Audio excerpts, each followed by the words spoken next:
Кеңістікте қандай да бір А және В деген екі вектор берілетін болса, координаталарына мынадай.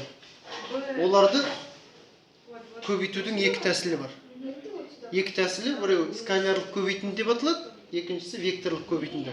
Енді айырмашылығы ағылшынша әдебиеттерде скалярлық көбейтінді dot product деп айтып жатады.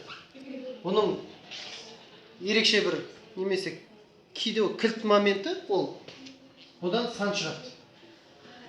Скалярлық көбейтінді. Ал енді векторлық көбейтінді де, векторлық көбейтінді кросс продакт дейді, оны былайнан көбейтуді былай бермейді.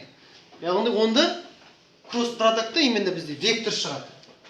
Осы екеуінің айырмашылығын түсініп алсақ болды. Ары қарай түк қиын емес.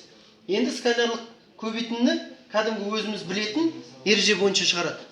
Өзіміз білетін ереже кәдімгідей мынаның x1 көбейту x2 плюс y1 көбейту y2 плюс z1 көбейту z2. Осы, мынау скалярлық көбейтудің бір формуласы, бірінші формуласы скалярлық көбейту. Мынаған шығарып жатырмыз, Енді бұның тағы да бір тәсілі бар. Егерде осы екі вектордың арасындағы бұрышы белгілі болса, бұрышы белгілі болған жағдайда тағы да көбейтудің түрі бар. Ол мына екі вектордың ұзындығы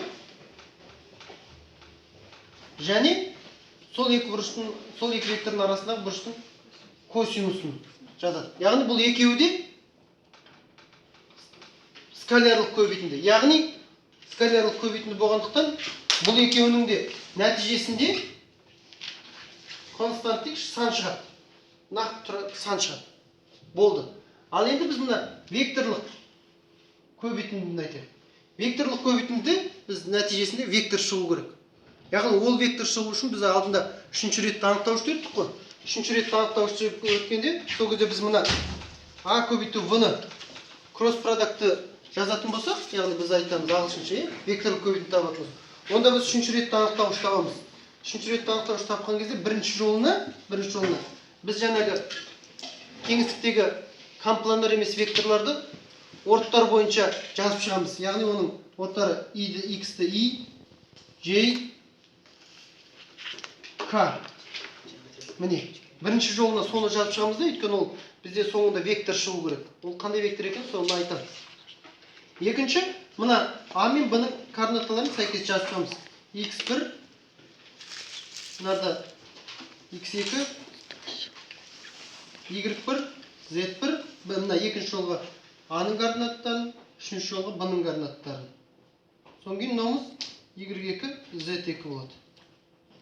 Енді оны ары қарай шығаратын болсақ, бұны ары қарай шығарған кезде біз сіздерге минор туралы айтқанбыз, минор. Яғни біз ең бірінші жолға i-ді жазамыз да, i-ге. i-дің жолындағы және бағандағы дүниелердің барлығын алып тастаймыз да, қалдырамыз y1, z1-ді. Яғни y2, z2. Қосылған не үшін бұлай? Себебі бізде ең соңында вектор шығу керек, а мынау векторлар. Енді келесінде мынаны сызып Осы жолмен мына жолды сызып Дұрыс, осы жолды сызып Сыртына j-ді шығарып қоямыз. Сол кезде бізде қалады x1, z1, x2, z2. Қосу, енді ең соңында не қалады? Айтыңдаршы? К болған кезде. Не болады? К болғанда x1, y1, x1, y1, x2, y2. Осы қалады, Нәтижесін ал енді екінші ретті анықтауыштың мен бір ретінде сіздерге векторларға біз кірісіп жатырмыз деп айтқам, Векторларға бұлар керек болады деп айтқанбыз. Сондықтан енді ары қарай шығаратын болсақ, біз мынаны i-дің қасында не болады? Мына мен мынау көбейтілетін, y1, z2 азайту болады былайнан көбейткенде. Мына негізгі диагональ, мына қосалқы диагональ деп айтқанбыз. y2, z1. Қосу, соң кейін мына жеріміз j-ді қойсақ, мынарда x1, z2 азайту болады, енді біз былайнан көбейтеміз себебі. x2, z1. Қосу, k-ны қоямыз да,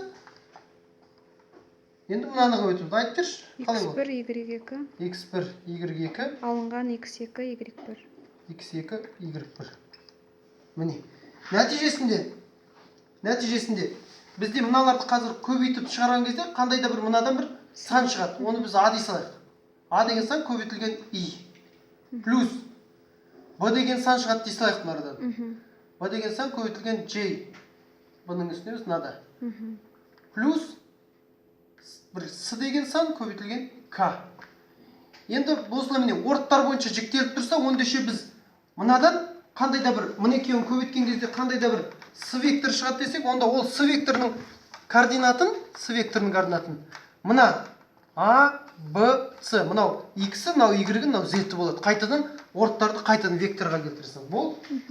Осы.